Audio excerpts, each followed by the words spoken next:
Price the Lord. Hallelujah. കർത്താവിൻ്റെ സൗഹൃദം നിങ്ങൾ ആഗ്രഹിക്കുന്നുണ്ടെങ്കിൽ എന്ത് ചെയ്യണമെന്ന് ദൈവത്തിൻ്റെ വചനം ഇന്ന് പറഞ്ഞു തരികയാണ്. സങ്കീർത്തന പുസ്തകം 25-ാം അധ്യായം 14-ാം തിരുലിഖിതം.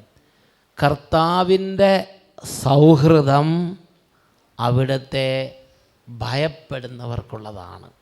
ഭയപ്പെടുക എന്ന് പറഞ്ഞാൽ കർത്താവിനോടൊരു ആദരവ് തോന്നുക, ഒരു ആദരവാണ്. നമ്മുടെ അപ്പനോടും നമ്മുടെ കുടുംബത്തിൽ നമ്മൾ അപ്പനോടോ ഒരു ആദരവുണ്ടെങ്കിൽ, വൈദികരോടോ പിതാവിനോടൊക്കെ ആദരവുണ്ടെങ്കിൽ പിതാവ് വരുമ്പം നമ്മൾ എഴുന്നേറ്റ് നിൽക്കുകയും സ്വീകരിക്കുകയും പിതാവിനോട് വേണ്ടി നമ്മുടെ സമയം ചെലവഴിക്കുകയും പിതാവിൻ്റെ കൂടെ നടക്കുക ഒക്കെ ചെയ്യും. ഭയം എന്ന് പറഞ്ഞാൽ ഭയന്ന് മാറിപ്പോകുന്നതല്ല, ആദരവും സ്നേഹവും അടുപ്പമാണത്. ആ ആൾക്ക് വേണ്ടി എന്ത് നമ്മൾ ചെയ്യും, നമ്മുടെ സമയമെല്ലാം മാറ്റി വെക്കും, നമ്മുടെ സന്തോഷമെല്ലാം മാറ്റി വെക്കും, ആ ആളുടെ കൂടെ സമയം സ്പെൻഡ് ചെയ്യും. Price the Lord. കർത്താവിൻ്റെ സൗഹൃദം അവിടുത്തെ ഭയപ്പെടുന്നവർക്കുള്ളതാണ്. അവിടുന്ന് തൻ്റെ ഉടമ്പടി അവരെ അറിയിക്കും. തൻ്റെ ഉടമ്പടി അവരെ അറിയിക്കും. അങ്ങനെ ഉടമ്പടി അറിയിച്ചു കഴിയുമ്പോൾ ഇപ്പം എന്നെ ഉടമ്പടി അറിയിച്ചു എന്ന് വിചാരിക്കുക, ഞാൻ പറയും യെസ്, ഞാൻ ഉടമ്പടി ഒപ്പിടാൻ തയ്യാർ. ഉടമ്പടി എന്ന് പറഞ്ഞാൽ എന്താ? ഉടമ്പടി രണ്ട് രാജ്യങ്ങൾ തമ്മിൽ ഉടമ്പടി ചെയ്തു എന്ന് പറഞ്ഞാൽ എന്താ അർത്ഥം? ഇന്ത്യ അമേരിക്ക തമ്മിൽ ഉടമ്പടിയിൽ ഒപ്പിട്ടു എന്ന് പറഞ്ഞാൽ എന്താ അർത്ഥം? രണ്ട് രാജ്യങ്ങൾ തമ്മിൽ ചില കാര്യങ്ങളിൽ ഒരു കരാറിൽ ഒപ്പിട്ടു അല്ലേ?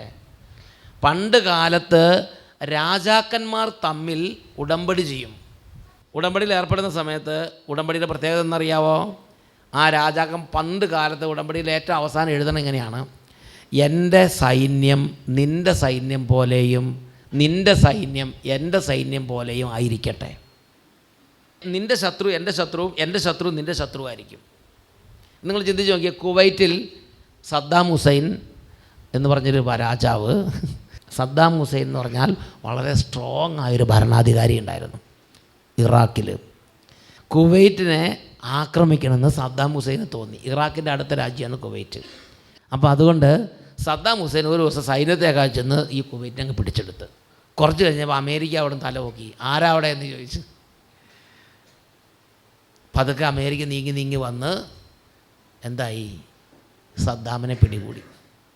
അപ്പോൾ എന്തുകൊണ്ടാണ് അമേരിക്കയോട് ഒരിക്കലും സദ്ദാം യുദ്ധത്തിന് പോയിട്ടില്ല അല്ലേ? പക്ഷേ എന്തുകൊണ്ട് അമേരിക്കൻ സൈന്യം കുവൈറ്റിനെ സഹായിക്കാൻ വരാൻ കാരണം എന്താ കാരണം? നേരത്തെ തന്നെ കുവൈറ്റ് അമേരിക്കയുമായി ഉടമ്പടി ചെയ്തിട്ടുണ്ട് അല്ലേ? ഇസ്രായേൽ അമേരിക്കയുടെ ചില ഉടമ്പടികളൊക്കെ ചെയ്തിട്ടുണ്ട്. അതുപോലെ തന്നെ കുവൈറ്റ് അമേരിക്കയുമായി ചില ഉടമ്പടി ചെയ്തു. Price the Lord. Hallelujah, hallelujah. അങ്ങനെ ഉടമ്പടി ചെയ്തതുകൊണ്ട് ആ ഉടമ്പടി പ്രകാരം പ്രവർത്തിക്കാൻ അമേരിക്ക ബാധ്യസ്ഥമാണ്. സദ്ദാം ഹുസൈൻ അമേരിക്കയോടൊന്നും ചെയ്തില്ലെങ്കിലും കുവൈറ്റിൽ ആക്രമിച്ചപ്പോൾ അമേരിക്കയുടെ സഖ്യകക്ഷിയാണ്. ഉടമ്പടി ചെയ്യുന്നതോടുകൂടെ സഖ്യകക്ഷികളായി മാറും, സഖ്യകക്ഷികളാവും. അങ്ങനെ സഖ്യകക്ഷികളായി കഴിഞ്ഞാൽ ഒരു സഖ്യകക്ഷിനെ ആക്രമിച്ചാൽ മറ്റേ സഖ്യകക്ഷി വരാൻ ബാധ്യസ്ഥനാണ്. കാരണം ഉടമ്പടിയിൽ അങ്ങനെയാണ്. എനിക്കൊരാപത്തുണ്ടായി, നീ ഓടി വരണം, അതിന് പകരം ഞാൻ തിരിച്ചിങ്ങനെ ചെയ്തോളാം. അങ്ങനെ അങ്ങോട്ടും ഇങ്ങോട്ടും വ്യവസ്ഥകളുണ്ട് ഉടമ്പടിയിൽ. ഹല്ലേലൂയ. അങ്ങനെ ഉടമ്പടി പ്രകാരം ആര് ബാധ്യസ്ഥനായി? അമേരിക്ക ബാധ്യസ്ഥനായി. കുവൈറ്റിൽ പ്രശ്നമുണ്ടായി, ഉടനെ അമേരിക്ക സൈന്യത്തെ അയച്ച് കുവൈറ്റിൻ്റെ ഫ്രീഡം വീണ്ടെടുത്ത് കൊടുത്തു. പ്രിയപ്പെട്ട സഹോദരങ്ങളെ, ഭൂമിയിലെ രാജാക്കന്മാരുമായിട്ട് സഖ്യം ഉണ്ടെങ്കിൽ ഇതുപോലെയാണ് സ്ഥിതി. അങ്ങനെയാണെങ്കിൽ നിങ്ങൾ ചിന്തിച്ച് നോക്കിയേ, സർവശക്തനായ ദൈവത്തോട് സഖ്യമുണ്ടെങ്കിൽ എന്തായിരിക്കും സ്ഥിതി? ദൈവത്തോടൊരു ആൾ സഖ്യത്തിൽ ഉടമ്പടിയിൽ ഏർപ്പെടുകയാണ്. എന്താണ് ഉടമ്പടിയിൽ? അങ്ങോട്ടും ഇങ്ങോട്ടും ഉടമ്പടിയിൽ ഏർപ്പെടുകയാണ്. അപ്പോൾ ദൈവം പറയാണ്, ആ ഉടമ്പടിയുടെ പ്രത്യേകതയാണ് എൻ്റെ സ്നേഹിതൻ നിൻ്റെ സ്നേഹിതൻ പോലെ, നിൻ്റെ സ്നേഹിതൻ എൻ്റെ സ്നേഹിതൻ പോലെ ആയിരിക്കട്ടെ. Price the Lord. ഒരു ഉടമ്പടി സർവശക്തനായ ദൈവത്തോട് നമ്മൾ ഏർപ്പെട്ടു. എൻ്റെ സൈന്യം നിൻ്റെ സൈന്യം പോലെയും നിൻ്റെ സൈന്യം എൻ്റെ സൈന്യം പോലെയും, എനിക്കുള്ളതെല്ലാം നിനക്കും നിനക്കുള്ളതെല്ലാം എനിക്കും. നമുക്കുള്ളതെന്താ? നമുക്കുള്ളത് കുറേ പാവങ്ങളും കുറേ കുരുട്ട് സ്വഭാവങ്ങളൊക്കെയാണ്. അതെല്ലാം ദൈവം ഏറ്റെടുത്തു. ദൈവത്തിനുള്ളതോ? ദൈവത്തിനുള്ളതാണ് പരിശുദ്ധാത്മാവ്, നന്മ, വിശുദ്ധി എല്ലാം. അതെല്ലാം നമുക്ക്. അതുപോലുള്ള ഒരു ബന്ധത്തിലേക്ക് പ്രവേശിക്കാൻ ഭൂമിയിൽ മനുഷ്യന് കഴിയും. ദൈവത്തോട് ഉടമ്പടി ബന്ധം. Price the Lord. ദൈവത്തോട് ഉടമ്പടി ബന്ധം. ദൈവത്തോട് ഉടമ്പടി ബന്ധത്തിൽ പ്രവേശിച്ചാൽ അപ്പോൾ മുതൽ ദൈവം ആ ഉടമ്പടി പ്രകാരം നമ്മളോട് പ്രവർത്തിക്കാൻ ബാധ്യസ്ഥനാണ്. അപ്പോൾ അങ്ങനെയുള്ള ഉടമ്പടിയിലേക്ക് പ്രവേശിക്കുന്ന വീടുകളുണ്ട്, ദൈവത്തോട് ഉടമ്പടി ചെയ്യുന്ന ആളുകളുണ്ട്. വ്യക്തികൾക്ക് ദൈവത്തോട് ഉടമ്പടി ചെയ്യാം. ഞാൻ ദൈവത്തോട് ഉടമ്പടി ചെയ്തിട്ടുണ്ട്, ദൈവത്തോട് ഉടമ്പടി ചെയ്തിട്ടുണ്ട്. അതുകൊണ്ടാണ് നമ്മൾ ഈ കോമ്പൗണ്ട് വിട്ടു പോകുന്നതിന് മുമ്പ് തന്നെ ഇത് സുഖപ്പെടും എന്ന് പറഞ്ഞാൽ അത്. അപ്പോൾ പിന്നെ അച്ഛനല്ല ചെയ്യണത്, പിന്നെ ആരാ ചെയ്യണത്? പിന്നെ ബാക്കി ഉടമ്പടിയിലെ പാർട്ണർ, ഉടമ്പടി പാർട്ട്ണർ എന്നാണ് പേര്, ഉടമ്പടി പാർട്ട്ണർ. Price the Lord. പിന്നെ ദൈവമാണ് ചെയ്യണത്. ഹല്ലേലൂയ.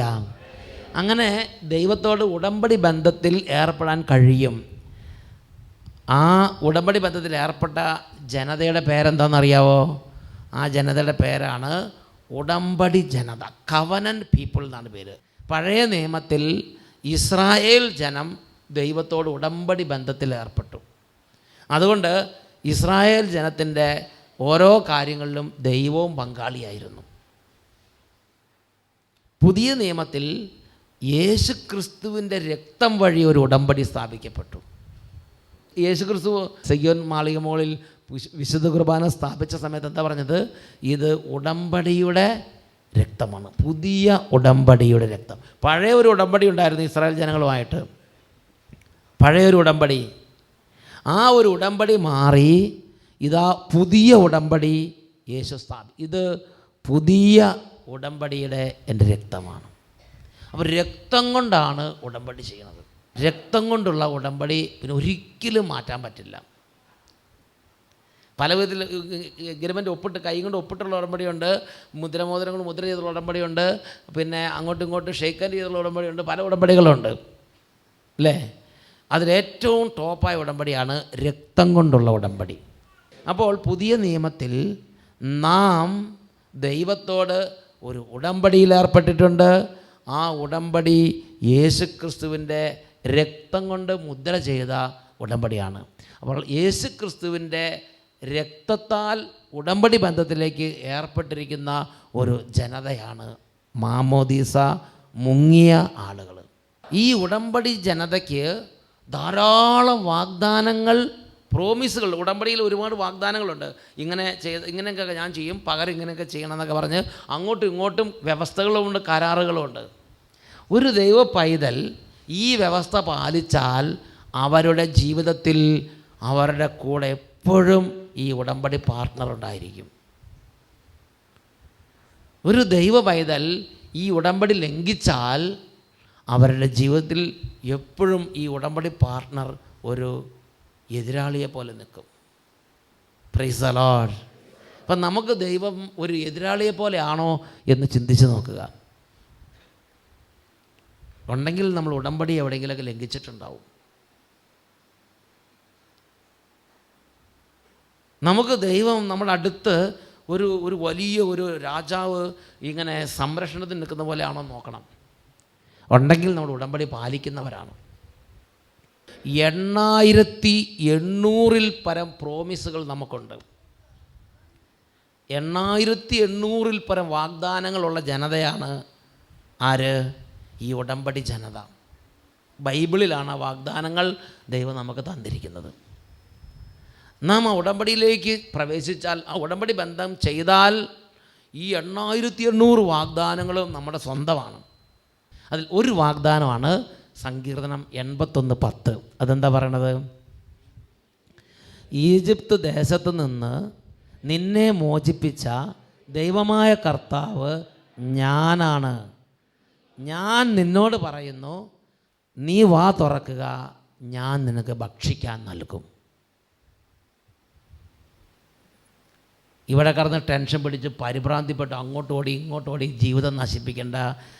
ഒരു ദൈവവചനം അറിയാത്തൊരു വ്യക്തിയാണ് ജീവിതം നശിപ്പിക്കുന്നത്. ദൈവവചനം അറിയുന്നൊരു വ്യക്തിയാണെങ്കിൽ ആ വ്യക്തി വചനം പഠിച്ച് ഉടമ്പടി പാലിച്ച് ദൈവത്തിൻ്റെ കൂടെ ജീവിതം നയിക്കാൻ പരിശ്രമിക്കും. ദൈവത്തിൻ്റെ വചനം അറിയാത്തൊരു വ്യക്തിയാണെങ്കിൽ രാവിലെ എഴുന്നേറ്റ് രാത്രി വരെ അർദ്ധരാത്രി വരെ 12 മണി വരെ തലകുത്തി പാഞ്ഞ് നടക്കും. എന്നിട്ട് അവസാനം വലിയ സങ്കടവും വേദനയും നിരാശയും ആത്മഹത്യയൊക്കെ ആയിട്ട് നടക്കും. കാരണം ദൈവത്തെ അറിയാൻ പാടില്ല. ദൈവത്തെ അറിയുന്നവരാണെങ്കിൽ അവരുടെ കാര്യത്തിൽ ദൈവം അടുത്ത് നിന്ന് അവരെ ഹെൽപ്പ് ചെയ്യും. ഇത് പ്രോമിസ്, വാഗ്ദാനമുണ്ട്. ഉടമ്പടി പ്രകാരം കരാറുള്ളതുണ്ട്. കരാർ അനുസരിച്ച് ഉടമ്പടി പാർട്ട്ണർ അവിടെ വന്ന് പ്രവർത്തിക്കും. നമ്മുടെ ജോലിയാണെങ്കിലും ഭക്ഷണമാണെങ്കിലും നമ്മുടെ വസ്ത്രത്തിൻ്റെ കാര്യമാണെങ്കിലും വീടിൻ്റെ കാര്യമാണെങ്കിലും നമ്മുടെ ലോക ജീവിതത്തിൻ്റെ നീ വാ തുറക്കുക, ഞാൻ നിനക്ക് തിന്നാൻ തരും, ഞാൻ നിനക്ക് ഭക്ഷണം തരും, ഞാൻ നിനക്ക് ഭക്ഷിക്കാൻ തരും. ഈ ഉടമ്പടി നമ്മൾ പാലിക്കണം. ഞാൻ ഓർക്കുന്നുണ്ട്, ഇവിടെ ഒരു കുടുംബം ഒന്ന് സാക്ഷി പറഞ്ഞത്. ആ കുടുംബം ദുബായിലാണ്. അവർക്ക് എന്ത് ചെയ്താൽ ജോലി കിട്ടണില്ല. 2 വർഷമായിട്ട് ജോലിയില്ല. അങ്ങനെ ഇരിക്കുമ്പോൾ അഭിഷേക് വചനം കേട്ടപ്പോൾ ദൈവത്തെക്കുറിച്ച് അവർക്ക് അറിവ് കിട്ടി. അവർ 2 പേരും കൂടി ഭാര്യ ഭർത്താവ് 2 പേരും കൂടി അവർ യേശുവിനോട് പ്രാർത്ഥിച്ച് എന്നിട്ട് പറഞ്ഞു, ഞങ്ങൾക്ക് ഒരു ജോലി വേണം. ഉടമ്പടിയുടെ കാര്യങ്ങളൊക്കെ ശരിയാക്കിയിട്ട് എന്നിട്ട് പറഞ്ഞു, ഞങ്ങൾക്കൊരു ജോലി വേണം. ഇംഗ്ലീഷ് കാര്യമായിട്ടൊന്നും അറിയില്ല, ഇൻ്റർവ്യൂവിന് പോയാലോ ഒന്നും സെലക്റ്റഡ് ആകുന്നില്ല. അങ്ങനെ എന്ത് ചെയ്തു, പിറ്റേ അവർ ഇൻ്റർവ്യൂവിന് വിളിച്ചപ്പോൾ അവർ പോയി. അങ്ങനെ പോയി ഇൻ്റർവ്യൂവിന് വെയിറ്റ് ചെയ്തുകൊണ്ടിരിക്കുന്ന സമയത്ത് പതിവില്ലാതെ ഒരു വലിയ അറബി, താടി വെച്ചൊരു അറബി കയറി വന്നു. അപ്പോൾ ഈ ഇൻ്റർവ്യൂ നടത്തിക്കൊണ്ടിരിക്കുന്ന ആ ഇൻ്റർവ്യൂ ബോർഡിലുള്ള അറബികളുണ്ടല്ലോ, അറബികൾ അവിടുന്ന് ചാടി എഴുന്നേറ്റ് ഈ ചേട്ടൻ്റെ അടുത്തേക്ക് വന്നിട്ട് ഈ ചേട്ടൻ്റെ പേപ്പറൊക്കെ വാങ്ങി അങ്ങോട്ട് കൊണ്ടുപോയി ഓക്കെ എന്ന് ഒപ്പിട്ട് അപ്പോൾ തന്നെ അപ്പോയിൻമെൻറ്റ് ലെറ്ററും കൊടുത്ത്. ഇത് ഏതോ രാജകുടുംബത്തിലെ ആളാണെന്ന് വിചാരിച്ച് ഈ ഇൻ്റർവ്യൂ ബോർഡിലെ അറബികൾ വേഗം തന്നെ ഈ ചേട്ടന് ഇൻ്റർവ്യൂ കൂടാതെ തന്നെ ജോലി കൊടുത്തു. കാരണം മറ്റേ അറബിയൊക്കെ ഈ ചേട്ടൻ്റെ അടുത്ത് ഇങ്ങനെ വന്ന് നിൽക്കുകയാണ്. അപ്പോൾ അവർ ഈ മറ്റേ ഇൻ്റർവ്യൂ ബോർഡിലെ അറബികൾ വിചാരിച്ചു ഇത് ഏറ്റവും വലിയ ടോപ്പ് ഏതോ ഒരു വലിയ ചേട്ടനായിരിക്കും എന്ന് വിചാരിച്ച് ജോലി വേഗം കൊടുത്ത്. മറ്റേ അറബി പോവുകയും ചെയ്തു. ആ അനുഭവം ഒന്ന് ശ്രദ്ധിക്കാം. എൻ്റെ പേര് ജസ്ന, ഞാൻ പാലായിൽ നിന്ന് വരുന്നു. ഞാൻ എൻ്റെ ഹസ്ബൻഡിന് വേണ്ടിയാണ് പറയുന്നത്. എൻ്റെ ഹസ്ബൻഡ് ദുബായിൽ RTIയിൽ ജോലി കിട്ടി. അപ്പം മെഡിക്കൽ ഉണ്ടായിരുന്നു.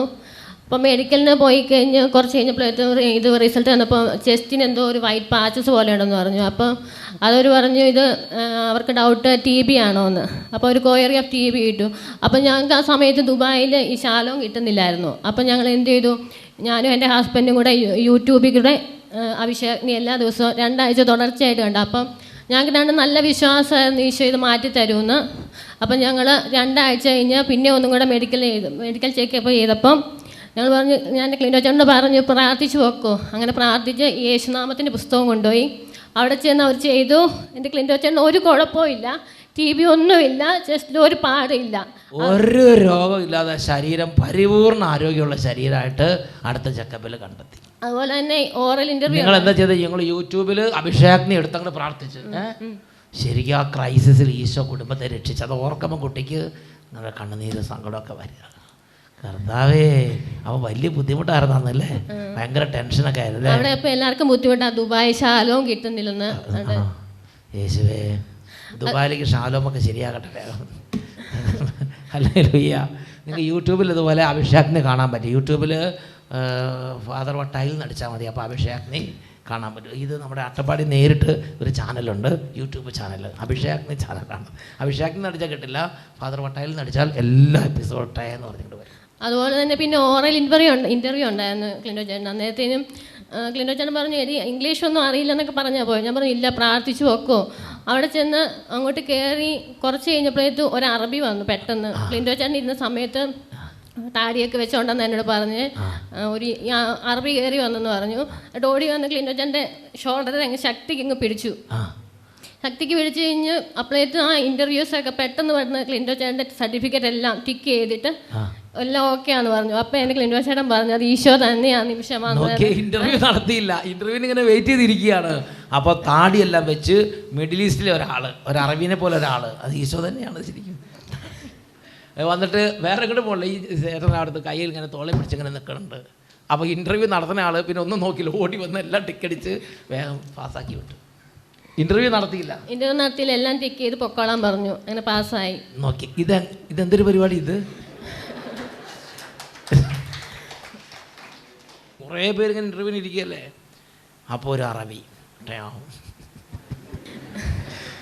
ഈ ചേട്ടൻ്റെ അടുത്ത് വന്ന് അവിടെ കുറച്ച് നേരം അങ്ങനെ നിന്നു. ഈ തോളി പിടിച്ച് നല്ല അമർത്തി പിടിച്ച് നിന്നു അല്ലേ. ബാക്കി എല്ലാവരോടും പിന്നെ പോയിട്ട് വരാൻ പറഞ്ഞു. ക്ലിൻറ്റോ ചേട്ടനോട് പറഞ്ഞു എല്ലാം ശരിയായി പാസ്സായിട്ടുണ്ട്, പൊക്കോളാം. അദ്ദേഹത്തിൻ്റെ അപ്പോൾ ഇത് ചെയ്തു. മറ്റേ ഈ ഇൻ്റർവ്യൂ നടത്തുന്ന ആൾ വേഗം ഓടി വന്ന് ഈ ചേട്ടൻ്റെ എല്ലാം ടിക്ക് ചെയ്ത് അടിച്ചിട്ട് ഓക്കെ എന്ന് പറഞ്ഞു. ബാക്കിയുള്ള നിങ്ങൾ എറിഞ്ഞ് പോയിട്ട് വന്ന് പറഞ്ഞു എല്ലാവരെയും വിട്ടു. എന്താ ഇത് കഥ? അപ്പോൾ മനസ്സിലായോ? ഇങ്ങനെ ഈശോ വന്ന് തോളിൽ പിടിക്കും എന്നൊക്കെ പറഞ്ഞ ഹല്ലേലൂയ. ആ അറബി ഇൻ്റർവ്യൂ നടത്തുന്ന ആളൊന്നും അല്ല, വേറെ ഒരു അറബി പുറത്തുനിന്ന് കയറി അങ്ങ് വന്നു. ഞാൻ ആദ്യം വിചാരിച്ച ആ ഇൻ്റർവ്യൂ നടത്തുന്ന അറബി വന്നിട്ട് തോളെ പിടിച്ചെന്ന് വിചാരിച്ച, പിന്നെ മനസ്സിലായത് അതല്ല. അപ്പോൾ ഈ അറബി ഇങ്ങനെ പിടിച്ച് നിൽക്കുന്ന സമയത്ത് ഇൻ്റർവ്യൂ നടന്ന ആൾക്ക് മനസ്സിലായി ഇത് ഏതോ വലിയ VIP ആണെന്ന്. ഉടനെ അദ്ദേഹം വന്ന് എല്ലാം ടിക്കടിച്ച് പൊക്കോളം പറഞ്ഞു. ഒന്നും പിന്നെ നോക്കണില്ല, ജോലി ഉറപ്പ്. നിയമാവർത്തന പുസ്തകം 8-ാം അധ്യായം 9-ാം വാക്യം. നിയമാവർത്തനം 8-ാം അധ്യായം 9-ാം വാക്യം. നിങ്ങൾ സുഭിക്ഷമായി അപ്പം ഭക്ഷിക്കും, നിങ്ങൾക്ക് ഒന്നിനും കുറവ് വരില്ല. നമ്മുടെ കുടുംബത്തിൽ ദാരിദ്ര്യം കയറിയിട്ടുണ്ടെങ്കിൽ അതിൻ്റെ ഒരു കാരണം ഉടമ്പടി ലംഘനമാണ്. ഉടമ്പടി ലംഘനം. കാരണം ഉടമ്പടി അനുസരിച്ചൊരു വാഗ്ദാനമുണ്ടത്. ആ വാഗ്ദാനത്തിൻ്റെ അവകാശികളാണ് നമ്മൾ. ഇങ്ങനത്തെ 8800-ൽ പല വാഗ്ദാനങ്ങൾ ബൈബിളിൽ എഴുതിയിട്ടുണ്ട്. അത് മുഴുവനും നമുക്കുള്ളതാണ്. ഇന്ന് നമ്മുടെ ജീവിതത്തിൽ പല കാര്യങ്ങളും എത്ര പ്രാർത്ഥിച്ചിട്ടും നടക്കണില്ലെങ്കിൽ നമ്മൾ ശരിക്കും പറഞ്ഞാൽ പ്രാർത്ഥിക്കുക പോലും വേണ്ട. ഉടമ്പടി അനുസരിച്ച് ദൈവം പറഞ്ഞിരിക്കുന്നത് എങ്ങനെയാണ്? നീ ജീവിക്കുന്ന പ്രദേശത്തെ ഏറ്റവും പ്രബലനായ ഒരു കക്ഷിയാക്കി കർത്താവ് മാറ്റും. ഇത് നമ്മൾ വായിക്കുന്നത് 92-ാം സങ്കീർത്തനത്തിൽ 12-ാമത്തെ തിരുലിഖിതമാണ്. 8800 വാഗ്ദാനങ്ങളിൽ ഒരു വാഗ്ദാനമാണത്. ഒരു വാഗ്ദാനമാണത്. നമുക്ക് പ്രാബല്യത്തിൽ വരേണ്ടതാണത്. 92-ാം സങ്കീർത്തനത്തിലെ 12-ാമത്തെ തിരുലിഖിതം എന്താ പറയണത്? നീതിമാൻ പന പോലെ തഴയ്ക്കും, ലെബനോനിലെ ദേവദാരു പോലെ വളരും. ഇപ്പം നമ്മുടെ വിചാരം എന്താ? നമ്മുടെ വിചാരം ദൈവം ദുഷ്ടനെയാണ് പന പോലെ വളർന്നത്. അങ്ങനെ ഈ 8800 വാഗ്ദാനങ്ങൾ ദുഷ്ടന്മാരുമായിട്ടല്ല ദൈവം വെച്ചിരിക്കുന്നത്. ദൈവത്തിന് കരുണയുണ്ട്. അതൊക്കെ അത് സൈഡിൽ കൂടെ ഇച്ചിരി പൊടിയും പൊട്ടൊക്കെ അവിടേക്ക് വീണോന്ന് താരമൊന്നുമില്ല. തെങ്ങിന് നനയ്ക്കുമ്പോൾ ചീരയും വളർന്നോട്ടെ, കുഴപ്പമൊന്നുമില്ല. അങ്ങനെ പണ്ടാരോ പറഞ്ഞ് ഞാൻ കേട്ടിട്ടുണ്ട്. പക്ഷേ ദൈവം ആരെയാണ് ശരിക്കും ശക്തിപ്പെടുത്തുന്നത്? ദൈവവചനം പറഞ്ഞ നീതിമാൻ പന പോലെ തഴയ്ക്കും. ഇത് വിശ്വസിക്കണം. ലെബനോനിലെ ദേവദാരു പോലെ അവൻ വളരും. അപ്പോൾ ആഴത്തിൽ വേരുപാകി ബലിഷ്ഠമായി വളർന്ന് ഒരുപാട് കാലം നിലനിൽക്കുന്ന കുടുംബമായിരിക്കും ആ കുടുംബം, ആ വ്യക്തി. ഉടമ്പടി പൈതൽ. ദൈവം അങ്ങനെ നമ്മളൊന്നും ചെയ്യണ്ട. നമ്മൾ സുഖമായിട്ട് ഇങ്ങനെ ഇരുന്നാൽ മതി. ദൈവം അതെല്ലാം ചെയ്യും. ഉടമ്പടി അനുസരിച്ചാണ്. നിയമാവർത്തന പുസ്തകം 8-ാം അധ്യായം 16-17 വാക്യങ്ങൾ. നിങ്ങളുടെ പിതാക്കന്മാർക്ക് അപരിചിതമായിരുന്ന മന്ന മരുഭൂമിയിൽ വെച്ച് നിങ്ങൾക്ക് ഭക്ഷണമായി നൽകി എന്ന് പറഞ്ഞാൽ ഒരു സാധ്യതയില്ലെങ്കിൽ ദൈവം അത്ഭുതം ചെയ്ത് നമുക്ക് ഭക്ഷണം തരും. എനിക്കങ്ങനെ പലതവണ ഭക്ഷണം തന്നിട്ടുണ്ട്. ദൈവം അത്ഭുതം ചെയ്ത് ഭക്ഷണങ്ങൾ തരും. Price the Lord. ഒരു സാധ്യതയില്ല. മാനുഷികമായി ആർക്കും തരാൻ പറ്റാത്ത സ്ഥിതിയാണെങ്കിൽ പിന്നെ ദൈവം നേരിട്ട് തരും. ഇവിടെ അങ്ങനെയാണ്. മാനുഷികമായി അവർക്ക് ഇത്രയും ലക്ഷക്കണക്കിന് ആളുകൾക്ക് കൊടുന്ന് കാപ്പി കൊടുക്കാനോ ചോറ് കൊടുക്കാനോ കറി വിളമ്പാനൊന്നും ആരുമില്ല മരുഭൂമിയിൽ. അപ്പം ദൈവം നേരിട്ട് ഭക്ഷണം കൊടുത്തു, മന്ന കൊടുത്തു. നിങ്ങളെ എളിമപ്പെടുത്താനും പരീക്ഷിക്കാനും അവസാനം നന്മ കൊണ്ട് അനുഗ്രഹിക്കാനുമായിരുന്നു അത്.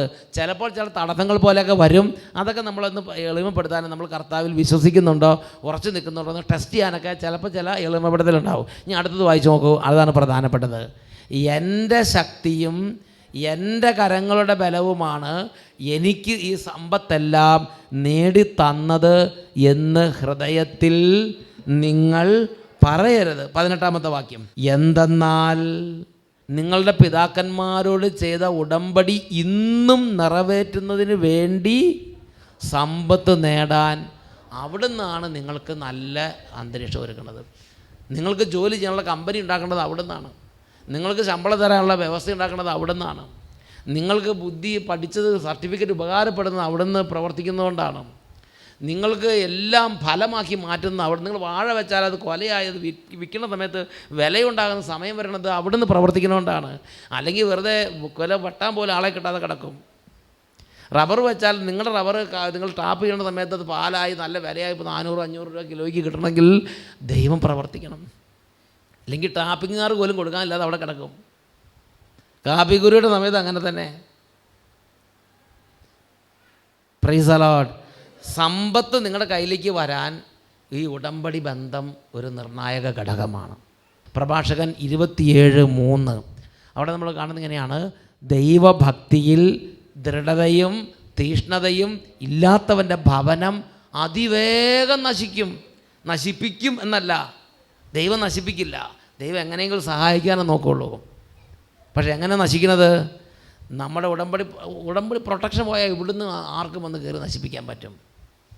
പുറപ്പാട് 23-ാം 25-26 വാക്യങ്ങൾ അവിടെ ദൈവം പ്രോമിസ് ചെയ്തിരിക്കുന്നത് എങ്ങനെയാണ്: നിങ്ങളുടെ ദൈവമായ കർത്താവിനെ നിങ്ങൾ ആരാധിക്കണം, അപ്പോൾ ഞാൻ നിങ്ങളുടെ ഭക്ഷ്യവും പാനീയവും എന്ന് പറഞ്ഞാൽ നമ്മൾ കഴിക്കുന്ന ബ്രെഡും കാപ്പിയല്ല.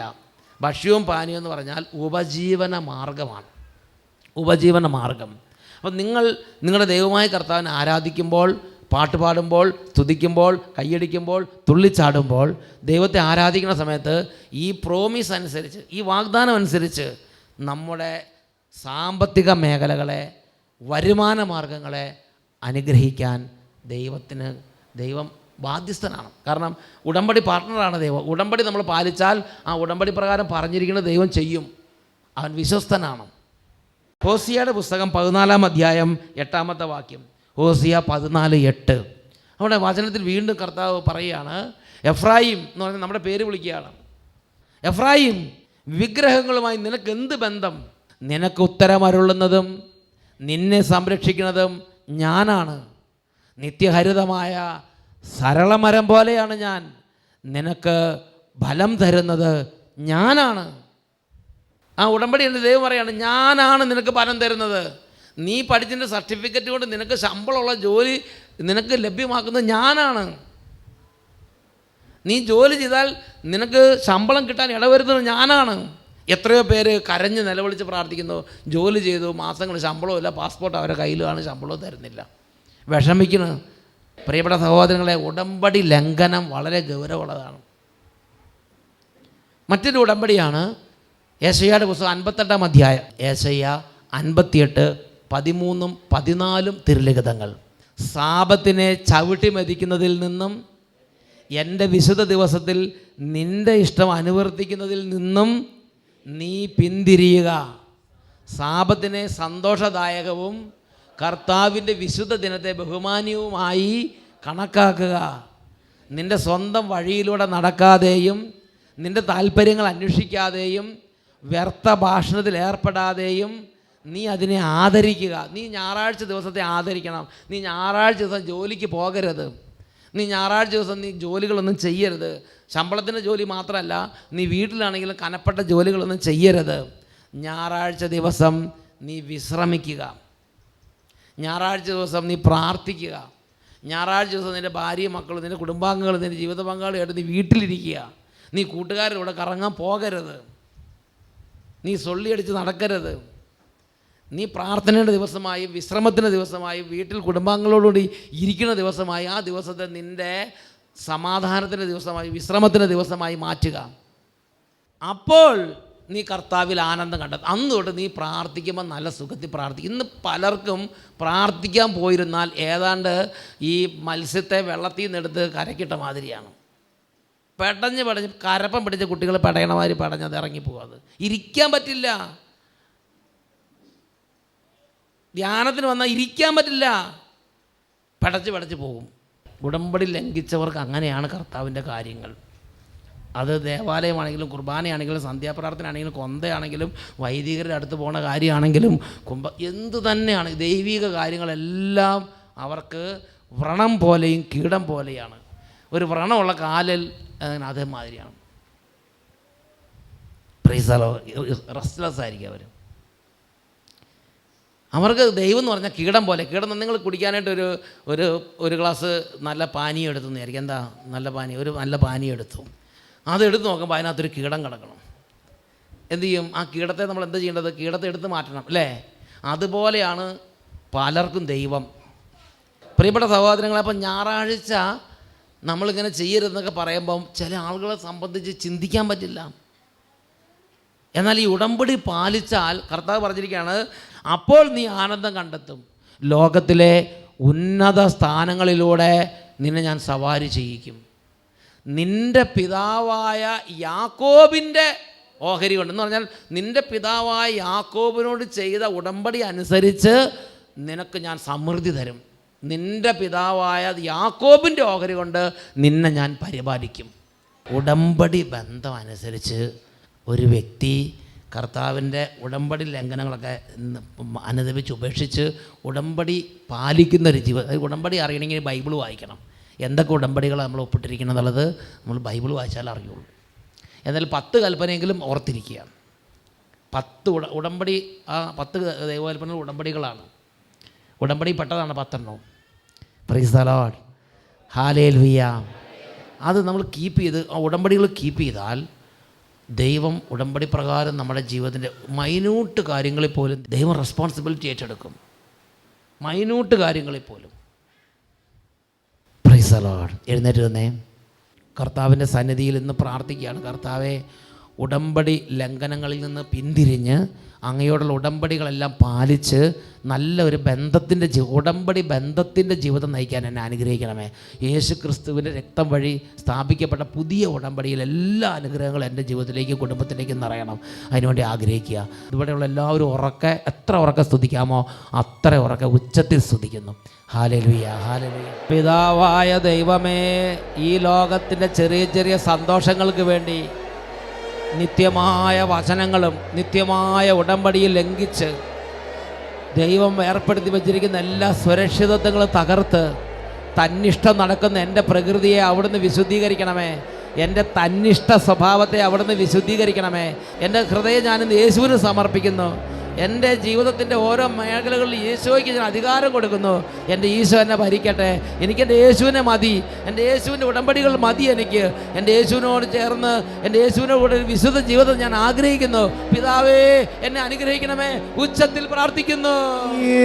യേശുവിനെ മാത്രം നൽകാൻ ബാക്കിയെല്ലാം മാറ്റുക. യേശുവിനെ മാത്രം നൽകാൻ ബാക്കിയെല്ലാം മാറ്റുക. തീരുമാനം ചെയ്തു മേരി പിന്നിലേക്കില്ലൽപ്പവും. തീരുമാനം ചെയ്തു മേരി പിന്നിലേക്കില്ലൽപ്പവും. യേശുവിൻ്റെ കരങ്ങൾ കൂപ്പി പിന്നാലെ ഞാൻ പോകുവാനാത്മാവിൽ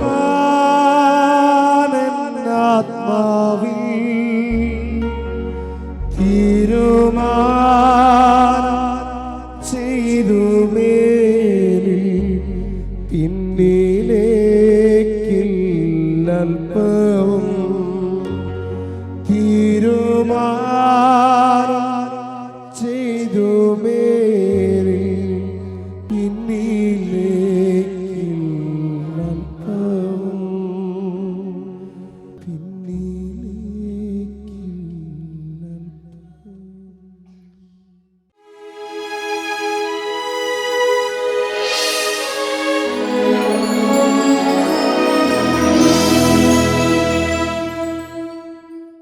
price the Lord, praise the Lord, hallelujah, hallelujah. പ്രിയപ്പെട്ട ദൈവമക്കളെ, ഈ സമയം കർത്താവിൻ്റെ സന്നിധിയിൽ മുട്ടുകുത്തി, കർത്താവേ, എൻ്റെ എല്ലാ അഹങ്കാരത്തിൻ്റെ മേലും കൃപയില്ലാത്ത അവസ്ഥയുടെ മേൽ കരുണ തോന്നണമേ. കൈകൾ ഉയർത്തി ഉച്ചത്തിൽ വിളിക്കാം, യേശുവേ യേശുവേ. എത്രമാത്രം യേശുവിനെ സ്നേഹിക്കുന്നു അത്രയും ഉച്ചത്തിൽ യേശുവിനെ വിളിച്ച് എല്ലാ ദൈവമക്കളും പ്രാർത്ഥിക്കുന്നു, യേശുവേ യേശുവേ യേശുവേ. കൈകൾ ഉയർത്തി ഉറക്കെ വിളിക്കുന്നു,